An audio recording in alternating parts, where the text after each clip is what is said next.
तो exercise 10C के question number 13 तक कंप्लीट हो चुके हैं। आज की क्लास में क्वेश्चन नंबर 14 से स्टार्ट करेंगे। तो क्वेश्चन नंबर 14 है the weight of 65 books is 13 kg। तो what is the weight of 80 such books, माने 65 बुक्स का वेट कितना है, 13 kg है। तो 80 बुक्स का वेट कितना होगा ये आपको फाइंड करना है। तो इसको यूनिटी मेथड यूज करेंगे तो क्या हो जाएगा, द वेट ऑफ, ये आपका गिवन है, the weight of 65 books equal to 13 kg। माने 65 बुक्स का वेट कितना है, 13 kg है। तो the weight of one book, the weight of one book, the weight of one book equal हो जाएगा, कम होगा वन बुक का वेट तो क्या हो जाएगा, जितना वन बुक है ना, कम होगा तो इसका मतलब डिवाइड होगा। तो डिवाइड हम किससे करेंगे इसमें, तो डिवाइड हम जो करेंगे, वन बुक आया है तो इसका मतलब जितनी नंबर ऑफ बुक्स हैं उससे हम डिवाइड करेंगे। तो 13/65 kg इतना हो जाएगा। अब फाइंड करना है the weight of 80 books equal हो जाएगा। तो 80 बुक्स का वन बुक का इतना वेट है तो 80 बुक्स का कितना हो जाएगा, मल्टीप्लाई हो जाएगा। तो 13/65 इंटू 80 इतने kg होगा। तो यहां पर देखें 13 और 65, ये 13 के टेबल में आते हैं तो 13 बन जा 13 वन टाइम और 13 5 जा 65, 5 हो गया। अब देखिए 5 से 80 कैंसिल हो जाएगा, कैंसिल कर लें, 5 बन जा 5 वन टाइम हो गया। इसको डिवाइड करेंगे तो 5 बन जा 5 और 8 में 5 माइनस करेंगे 3 आएगा, 0 उतारेंगे 30 हो जाएगा, 5 6 जा 30 तो इक्वल टू हो जाएगा 16 kg। तो आपने देखा the weight of 80 books equal to 16 kg, it is the answer. तो क्वेश्चन नंबर 14 का सेकंड पार्ट है the weight of 65 books is 13 kg। 65 books का वेट कितना है, 13 kg है। तो how many such books weigh 6.4 kg, माने 6.4 kg में कितनी बुक्स होंगी। अगर उसका वेट 6.4 kg है तो उसमें कितने नंबर ऑफ बुक्स होंगी। तो इसका मतलब है नंबर ऑफ बुक्स हमको फाइंड करना है। तो नंबर ऑफ बुक्स फाइंड करना है तो नंबर ऑफ बुक्स को हम बाद में रखेंगे, पहले वेट हो जाएगा। तो इसको सॉल्व करेंगे यूनिटरी मेथड से तो क्या हो जाएगा 13 kg। तो in 13 kg weight, in 13 kg weight, माने 13 kg वेट में कितनी बुक्स हैं, in 13 kg weight the books are कितने हो गए, 65, माने 65 बुक्स हो गए। In 13 kg weight the books are 65। तो इन 1 kg, 13 kg से 1 kg में निकाला कि 1 kg वेट में कितने बुक्स हो जाएंगे। तो in 1 kg weight the books equal कितने हो जाएंगे, कम हो जाएंगी बुक्स उसमें 1 kg में। तो हम क्या करेंगे, 65 को किससे डिवाइड करेंगे, क्योंकि 1 kg जितने kg है, kg कितना है 13 kg है तो 13 डिवाइड में हो जाएगा, इस ये एज ए डिवाइजर हो जाएगा तो इतनी बुक्स हो जाएंगी। तो इन कितना वेट है, 6.4 kg है। तो in 6.4 kg weight the books will be, तो बुक्स कितनी हो जाएंगी वो आपको निकालना है। तो the books will be equal, ज्यादा हो जाएंगे 6.4 kg में तो 65/13 इंटू 6.4 इतनी बुक्स आ जाएंगी। तो देखिए 13 और 65 13 टेबल से कैंसिल हो जाएगा तो 13 बन जा 13 वन टाइम और 13 5 जा 65, 5 टाइम्स हो गया। अब आपका बचा 5 इंटू 6.4, मल्टीप्लाई कर लेते हैं तो 5 4 जा 20 की 0 करी 2, 5 6 जा 30 और 2 32 और पॉइंट के बाद 1 डिजिट है, 1 डिजिट में 4 पॉइंट लग गया तो 32.0 मीन्स हो गया 32 बुक्स। तो कितनी बुक्स होंगी 6.4 kg में, 32 बुक्स हो जाएंगी, ये आपका आंसर हो गया। Question number 15, if 48 boxes contain 6000 pens, how many such boxes will be needed for 1875 pens. अगर 6000 पेंस को रखना है तो 48 बाक्स की नीड होती है 6000 पेंस को रखने के लिए। तो कहा गया इस तरह के कितने बॉक्सेस की नीड होगी, किसके लिए, 1875 पेंस रखने के लिए कितने बॉक्सेस की नीड होगी। तो यहां पर बॉक्सेज, नंबर ऑफ बॉक्सेज आपको फाइंड करने हैं। तो नंबर ऑफ बॉक्सेज फाइंड करने हैं तो इसके लिए हम नंबर ऑफ बॉक्सेज को बाद में रखेंगे और पहले पेंस को रखेंगे। तो फॉर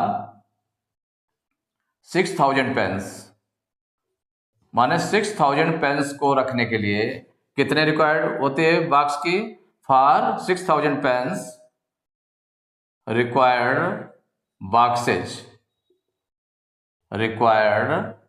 बॉक्सेज इक्वल टू हो जाएगा 48। माने कितने रिक्वायर होती है बॉक्स की, 48 बॉक्स की रिक्वायर होती है। तो फॉर 1 पेन, अगर 1 पेन है तो उसके लिए कितने रिक्वायर्ड हो जाएगी, तो 1 पेन रिक्वायर्ड बॉक्सेज, माने कम बॉक्स की रिक्वायर होगी। तो कम बॉक्स मीन्स कितना, तो जो नंबर ऑफ पेन्स हैं उनसे डिवाइड कर देंगे 48 को, तो 48 अपॉन 6000 इतने बॉक्सेज की रिक्वायर होगी। तो for 1875 pens, 1875 pens required boxes, माने इसके लिए कितने बॉक्सेज की रिक्वायरमेंट होगी ये आपको निकालना है। तो 1 पेन के लिए इतने बॉक्स की जरूरत है, तो 1875 पेंस के लिए कितनी रिक्वायर होगी, उसका मल्टीप्लाई हो जाएगा। तो 48 अपॉन 6000 इंटू 1875।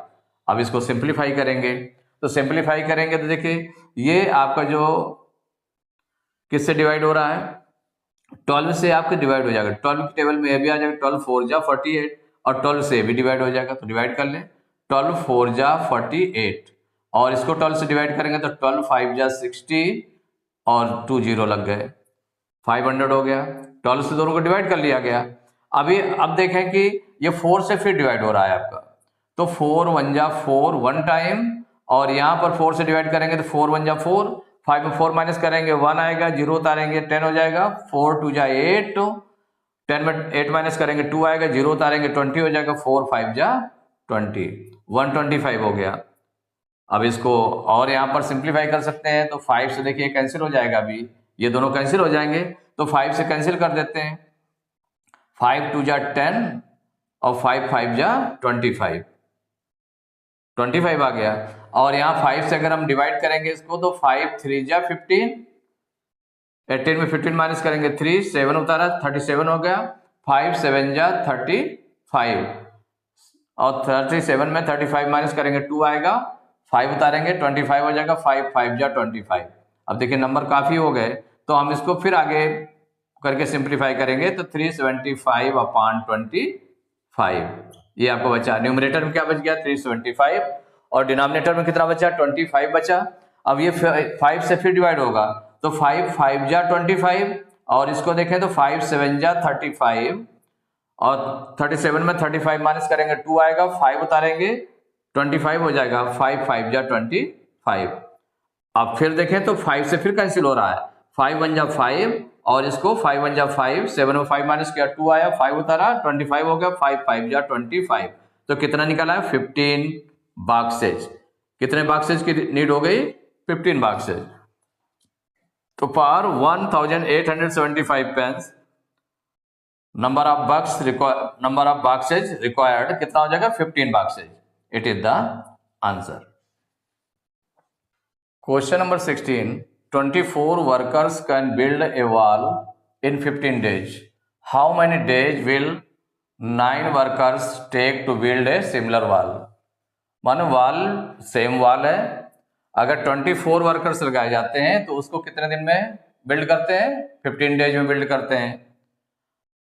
और अगर 9 वर्कर्स होंगे तो उसको कितने दिन में बनाएंगे ये आपको निकालना है। और वॉल आपकी सेम है, उसी वॉल को बनाना है। अगर 9 वर्कर्स होंगे तो कितने दिन में बनाएंगे। तो यहां पर देखें कि जो अभी तक आप यूनिटी मेथड यूज कर रहे थे उसमें आपका क्या था कि वो डायरेक्ट यूनिटी मेथड था कि अगर आपका जितना गिवन है अगर उससे हम 1 का निकालते हैं तो इसका मतलब 1 का कम होगा तो वहां हम डिवाइड करते थे, लेकिन और यहां पर क्या होगा कि अगर 24 वर्कर्स है, किसी वाल को बनाते हैं 15 डेज में, तो अगर 1 वर्कर अकेले होगा तो उस वाल को बनाने में ज्यादा टाइम लगाएगा, कम टाइम लगाएगा? तो ऑब्वियसली वो ज्यादा टाइम लगाएगा। अगर 1 वर्कर अकेले लगाया जाता है तो वो ज्यादा टाइम लगाएगा। तो इसका मतलब ज्यादा के लिए हमें क्या करना पड़ेगा? मल्टीप्लाई करना पड़ेगा। तो यहाँ 24 और 15 का मल्टीप्लाई हो जाएगा, इतने डेज लगेंगे, नंबर ऑफ डेज। माने इसमें आपका इनडायरेक्ट हो गया, यूनिटरी मेथड जो हो गया इनडायरेक्ट यूनिटरी मेथड हो गया। तो यूनिटरी मेथड देखिए 2 तरह से वर्क करता है। एक होता है कि अगर कम के लिए निकालना है तो कम के लिए कम आएगा, तो इसका मतलब वहां डिवाइड होगा, और ज्यादा के लिए ज्यादा आएगा तो वहां पर मल्टीप्लाई होता है। लेकिन यहां पर कम के लिए ज्यादा आएगा और ज्यादा के लिए कम आएगा, तो इसका मतलब इनडायरेक्ट मेथड का यूज होगा। तो जब कम के लिए होगा तो उसे मल्टीप्लाई होगा, और जब ज्यादा के लिए होगा तो वहां पर डिवाइड होगा। तो इसको देखिए सॉल्व करने के लिए कितने हैं? 24 workers. 24 workers can build a wall, can build a wall in 15 days. कितने डेज में? 15 डेज में। माने 25 वर्कर्स किसी वॉल को बनाने में कितना? 15 डेज लगाते हैं। तो one worker will build a wall in, भाई कितने दिन में? अगर 1 वर्कर के लिए लगाया जाएगा, 25 वर्कर्स हैं तो जल्दी काम करेंगे, माने 15 डेज लगेगा। अगर 1 वर्कर के लिए लगाया जाता तो उस वाल को बनाने में ज्यादा टाइम लगाएगा। इसका मतलब 24 और 15 का मल्टीप्लाई होगा, तो इन 24 इंटू 15 डेज इतना टाइम लगाएंगे। 24 इंटू 15 डेज इतना टाइम लगाएंगे। अब कितने का आ गया? 9 वर्कर्स यूज हो रहे हैं, तो 9